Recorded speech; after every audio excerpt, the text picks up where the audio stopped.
ગિરિમથક સાપુતારા ખાતે range IG Premvir સિંહ અને ડાંગ જિલ્લા પોલીસ વડા યશપાલ જગાણિયાના અધ્યક્ષસ્થાને લોક સંવાદ અને પ્રવાસી મિત્ર હેલ્પ ડેસ્ક સેન્ટરનું લોકાર્પણ કાર્યક્રમ યોજાયો હતો।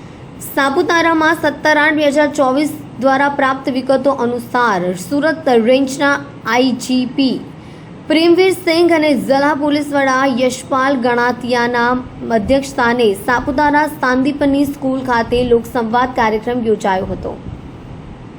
કાર્યક્રમમાં સાપુતારા ખાતે પ્રવાસન ઉદ્યોગને લગતા પ્રશ્નોની ચર્ચા કરવામાં આવી હતી। સાપુતારા નવાગામ વાસીઓ, લારી ગલ્લા ધારકો સહિત હોટેલ એસોસિએશનના સેક્રેટરી તુકારામભાઈ કરડીલે સહિત આગેવાનોએ સાયબર ફ્રોડ સહિતના ગુનાઓ અંગે પોલીસ સતર્ક બને તેમજ હોટેલિયરો ભોગ ન બને તે માટે તકેદારીના પગલાં ભરવા રજૂઆત કરવામાં આવી હતી, જેમાં સાપુતારા નવા ગામના આગેવાન રામચંદ્રભાઈ હડસે, સાપુતારાના પીઆઈ નિખિલભાઈ ભોયા તથા પોલીસ કર્મીઓની કામગીરીને બિરદાવી હતી। તેમજ જ્યાંથી સાપુતારા પોલીસ મથકમાં પીઆઈ તરીકે NZ ભોયાએ કાર્યભાર સંભાળતા ત્યારથી પોલીસ પ્રજાનો મિત્ર હોવાનું સાપુતારા પોલીસની કામગીરી સાતર થયું હોવાનું જણાવ્યું હતું।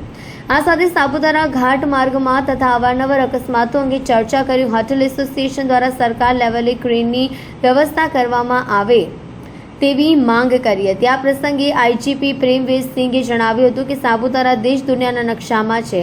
અહીં આવતા પ્રવાસીઓને સુરક્ષા સાથે યોગ્ય માર્ગદર્શન મળી રહે તે પોલીસ વિભાગની પ્રાથમિકતા છે। અહીં પોલીસ મિત્ર હેલ્પ ડેસ્ક પર સાપુતારા સહિત ડાંગના દર્શનીય સ્થળોની માહિતી ઉપલબ્ધ કરવામાં આવી છે। ઉપરાંત પ્રવાસીઓને કંઈ વાંધાજનક પ્રશ્ન હોય તો અહીં સ્વાગત સર્કલ પાસેના ચોકી પર તે નોંધાવી શકશે। તેમજ અહીં ફરિયાદ પેટી પણ મૂકવામાં આવશે, જેમાં પ્રવાસી પોતાનો ફોન નંબર સાથે પોતાની ફરિયાદ કે સજેશન લખી શકે છે અને ત્યારબાદ પોલીસ દ્વારા તેનો યોગ્ય નિકાલ કરવાની પહેલ કરાશે। આ કાર્યક્રમમાં આભાર વિધિમાં ડીવાયએસપી SG પાટીલે આટોપી હતી, જ્યારે કાર્યક્રમને સફળ બનાવવા સાપુતારા પોલીસ મથકના પીઆઈ NZ ભોયા સહિત સ્ટાફે જહેમત ઉઠાવી હતી।